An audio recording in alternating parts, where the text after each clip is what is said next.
ഇവിടെ ഒരു പിച്ചക്കാരനാണെങ്കിൽ വിഷന്ന് വലഞ്ഞ് വഴിയരികിൽ കണ്ട ഒരു കടയിൽ നിന്ന് ആരോ കഴിച്ചു ബാക്കി വെച്ചിരുന്ന ഫുഡ് എടുത്ത് ആർത്തിയോടെ കഴിക്കുന്നു. പക്ഷെ ഉടമസ്ഥ പെട്ടെന്ന് തന്നെ വന്ന് ഇയാളെ തടയുന്നു. ആ മനുഷ്യനും അനുവാദം ചോദിക്കുന്ന ഫുഡ് കഴിച്ചതിന് അവരുടെ അപ്പം തന്നെ ക്ഷമ ചോദിക്കുന്നു. എന്നിട്ട് അദ്ദേഹം വിഷമത്തോടെ എഴുന്നേറ്റ് പോകാനായിട്ട് നടക്കുന്നു. പക്ഷെ പെട്ടെന്ന് തന്നെ അതിന്റെ ഓണർ വേണം അയാളോട് അവിടെ നിൽക്കാൻ ആവശ്യപ്പെടുന്നു. ഇനി കഴിച്ച ഫുഡിന്റെ പൈസ ചോദിക്കാനാണെന്ന് കരുതി ഉടനെ തന്നെ അയാൾ കയ്യിലുണ്ടായിരുന്ന അവസാനത്തെ പൈസ എടുത്ത് അവൾക്ക് നീട്ടുന്നു.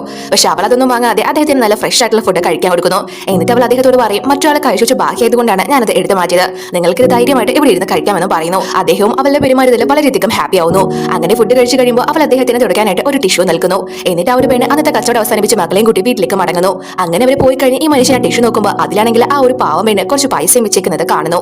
എന്നാൽ ഈ മനുഷ്യൻ വെറും ഒരു പിച്ചക്കാരനൊന്നും ആയിരുന്നില്ല, ഒരു കോടീശ്വരനാണ്. പക്ഷേ ഇദ്ദേഹത്തിന്റെ അൽഷിമേഴ്സ് മൂലം കുടുംബത്തേക്ക് മറന്ന് ഇങ്ങനെ അലഞ്ഞു തിരിഞ്ഞതാണ്. പക്ഷെ അന്ന് രാത്രി തന്നെ അദ്ദേഹത്തിന്റെ കൊച്ചുമകൻ ഈ ഒരു മനുഷ്യനെ കണ്ടെത്തുന്നു. അപ്പോൾ ഇദ്ദേഹത്തിന്റെ പഴയ കാര്യങ്ങളെല്ലാം ഓർമ്മ വരികയും ചെയ്യുന്നു. ഉടനെ തന്നെ കൊച്ചുമകനോട് ഇപ്പൊ കണ്ട പെൺകുട്ടിയെ കുറിച്ച് പറഞ്ഞ് നീ അവളെ വിവാഹം കഴിക്കണമെന്നും പറയുന്നു. മുത്തശ്ശൻ വളരെ ഹാപ്പി ആയതുകൊണ്ട് തന്നെ അവനും ആ ഒരു പെണ്ണിനെ കണ്ടെത്താമെന്ന് അയാൾക്ക് വാക്ക് കൊടുക്കുന്നു.